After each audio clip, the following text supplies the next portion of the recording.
Қазақстанның советтік тарихшыларының айтуы бойынша, Қазақстанның пайда болғаны 1465 жыл. Алтын Орда тарихын зерттеуге 2019 жылға дейін тыйым салынған болғандықтан, одан ары бара алмай. Алтын Орда құлаған соң пайда болдық деп жазған Ресейдің жалған тарихын ілесе жазды.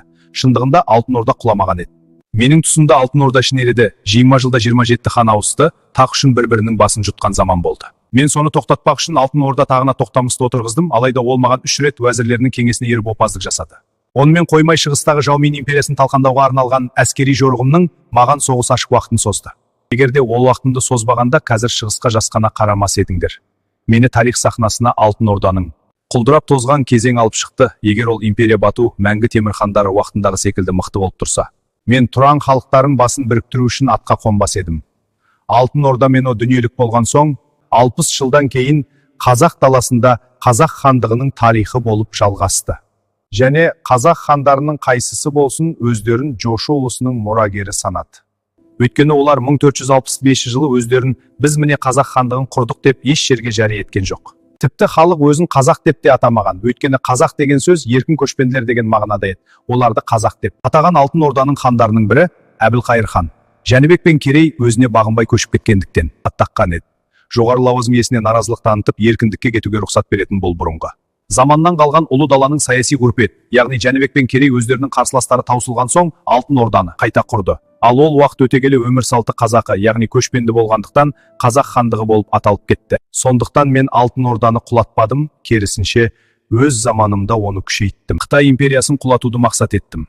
Алайда таққа өзім отырғызған Тоқтамыс хан маған 3 рет опасыздық жасап, шапқыншылық жасады. Ақыры ол едігенің қолынан бақилық болды. Мен сендерге бүгінгі күні Хорезм халқы иелік етіп отырған көп мұра қалдырдым. Егерде менің ұрпақтарым руға бөлінген елі бар, өздері алауыз тақа таласқан Алтын Орда хандары орнында болғанда, сендер 3 ғасыр Ватикан жасап шыққан. Немістік Ресейге бағынып 1917 жылы Ленин бастаған еврейлер жасаған мемлекет құрамында. Езгіден сандарың ойсырап азайып тозбас едіңдер. Бүгінгі күні барлық тұран халықтарының басын қосса 70 миллионға да жетпейсіңдер, ол сендердің уақыттарыңда өте аз сан екен. Халық 21 ғасырда құдіретті болу үшін оның саны кемінде 300 миллионнан асы қажет, және оның 70 миллионы станок, автокөлік, ұшақ, зымыран, спутник, робот, жасанды сана, әскери ғылым мен техника, медицина салаларында еңбек етуі қажет екен. Міне осының барлығы менің ұрпақтарым сендердің таққұмар хандарыңның орнында болмағандықтан көздеріңнен бұл ұшты. Менің бұл әр сөзімнің дәлелін мен жүргізген жорықтарда қолданған сол замандағы үздік әскери құралдармен көруге болады. Шөберем Бабыр және оның ұрпақтары Индияда қаншама адамзатқа мұра қалдырды. Абайдың, қазақтың білімді мықтылары бір заманда оңтүстік елдерге кетіп құдіретті ел құрды. Қазақ жерінде тек малшы, көшпенділер қалдық деп омырылып айтқан сөзіндегі мықтылар олар. Менің ұрпақтарым мен жақтастарым еді. Ал сендер болсаңдар әлі күні мен туралы тұран жаулары жазған.